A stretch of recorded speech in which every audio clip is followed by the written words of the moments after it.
Hello mga boss, welcome to 5th generation hobby shop. Welcome to another quick review. Quick demo lang tayo mga boss ng airgun rifle. And so meron tayo ngayon mga boss, Crosman R1. So ito yung kanyang brand mga boss, Crosman.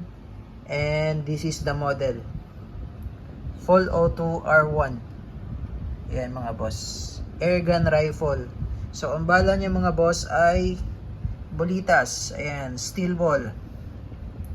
Rate of fire up to 1,400 rounds per minute.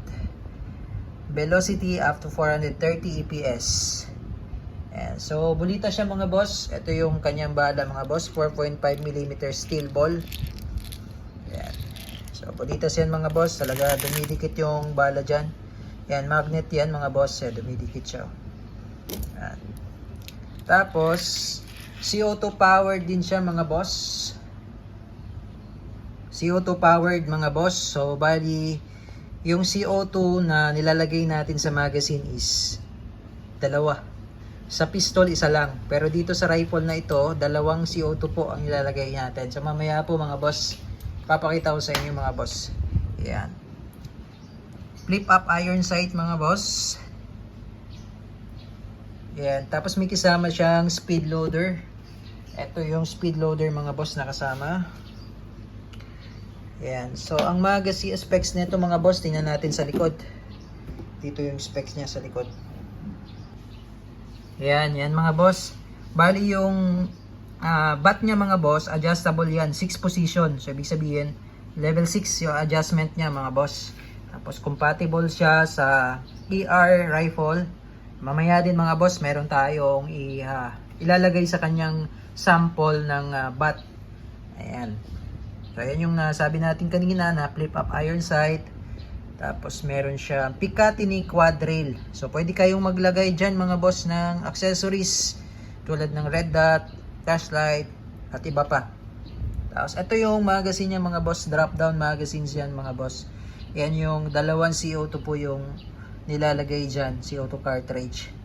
And tapos yung capacity niya mga boss ay 25 rounds mga boss. So meron siyang full auto, semi and full auto to mga boss. Ayan. So pakita natin yung unit. So ayan yung unit mga boss. Ito yung sight niya. So napi-flip yan, front sight. Tapos, nag-upgrade tayo ng konti dito mga boss. Naglagay tayo ng angle red dot. Ayan. So, bali mga boss, gumamit tayo ng rail para sa angle red dot. Dito natin siya kinabit sa gilid.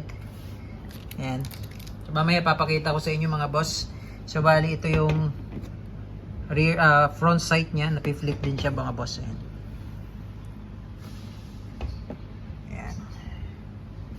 Tapos ito yung magazine niya mga boss, 25 rounder. 2 CO2s po ilalagay natin. Ayan. So R1 mga boss, Crosman R1 yan. So bali sa red dot mga boss, in-upgrade lang natin. So out of the box hindi talaga siya kasama. Nilagyan lang natin siya ng angle red dot. Mamaya papakita natin yung forma ng red dot. Ayan. So ito yung mag-release. Tapos ito mga boss, naglalak din to, ay nag-open bolt din siya kapag wala ng bala. Pakita natin mamaya. Ayos lang natin yung ating camera. Yan, pakita ko lang muna sa inyo mga boss yung itsura ng Crosman R1, kung gaano kaganda. Sa malayo. Pakita ko din yung sa kabilang side. Ayan mga boss. So bali ito yung selector, fire selector mga boss. Ayan, semi-automatic, full automatic, then safety. Ayan mga boss.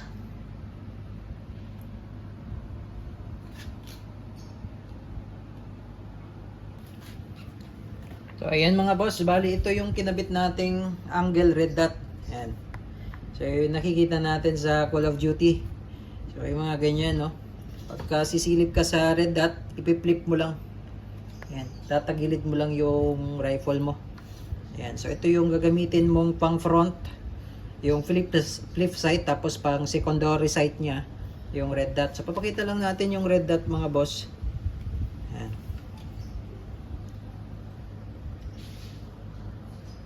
Ayun. Yun yung red dot mga boss. Ayan, yung maliit na dot na yan. Ayan. So meron siyang, itong klaseng red dot mga boss na kinabit natin, meron siyang up to level 11. Ayan, up to 11, level 11 yung ano, yung adjustment ng ilaw. Kung halimbawa gusto niyo siyang palakasan, ang patayan niya 0. Tapos pagka gusto niyo medyo manipis lang yung dot, 1 hanggang sa level 11 yan. Yan. Hanggang sa level 11. Kita. Nakita yung ano yan, yung dot. Yan. So pagka iron sight din, sisilip ka lang sa red dot. Yan, naka-angle red dot na siya. Yan. Tapos ito mga boss, yung bat niya na-adjust sa up to 6 position yan mga boss. Then pwede nyo siyang palitan ng ibang klase ng bat. So ito yung stock niya. Gusto nyo palitan, madali lang naman siyang tanggalin. Pagtatanggalin niya, ito lang. Yan. Sagad nyo lang siya. Yan. Tapos meron tayo ditong isang klase ng bat. Yan. Ayan mga boss. So forma, kung gusto nyo formahan, yan.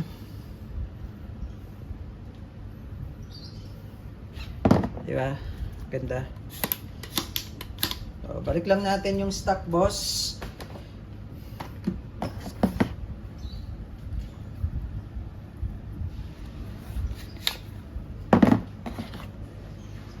Napakadali lang naman siyang ilagay, plug and play lang.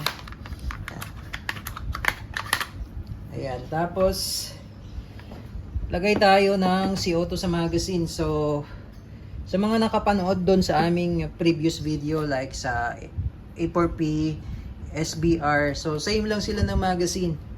Ayan, tapos dalawang CO2 din yung nilalagay sa magazine. Ayan, so lagyan natin siya ng CO2.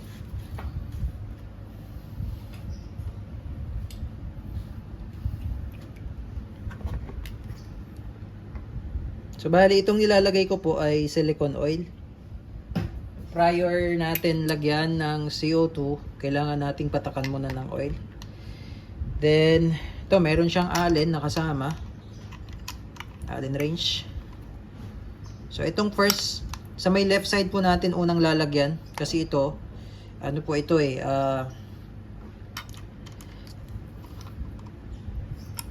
tawag dito, pre-flow lang ito. So pag dito po kayo naglagay sa may right side, pag nilagay nyo yung CO2, sisingaw. Kasi pre-flow siya, lalabas siya dito. Ayan, so dapat sa left side nyo unang lagyan.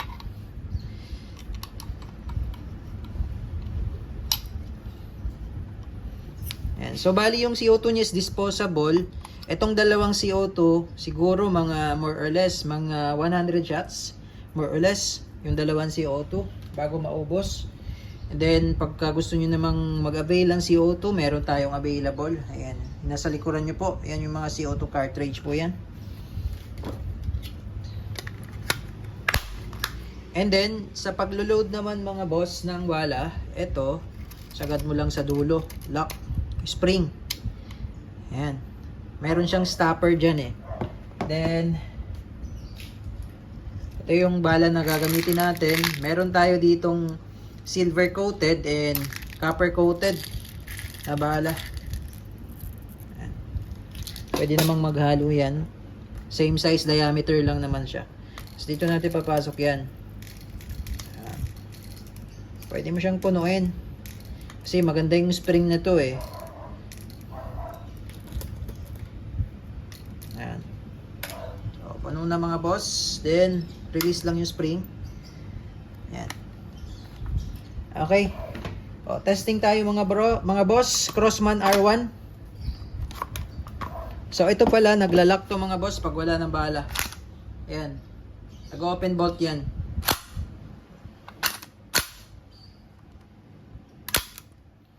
Okay, testing. Tapos ito yung bolt release.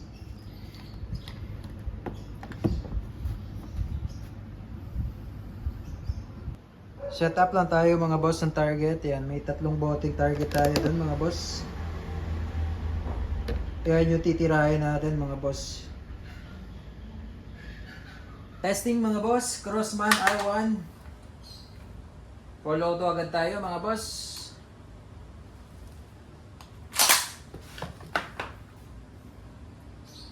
Firing.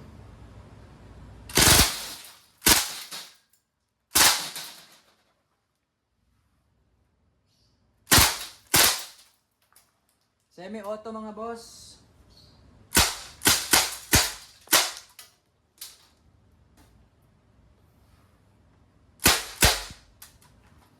Yan.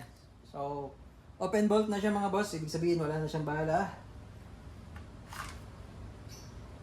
Release the magazine lang mga boss. Then, push mo lang yung bolt release. Ganda. Crossman R1 mga boss.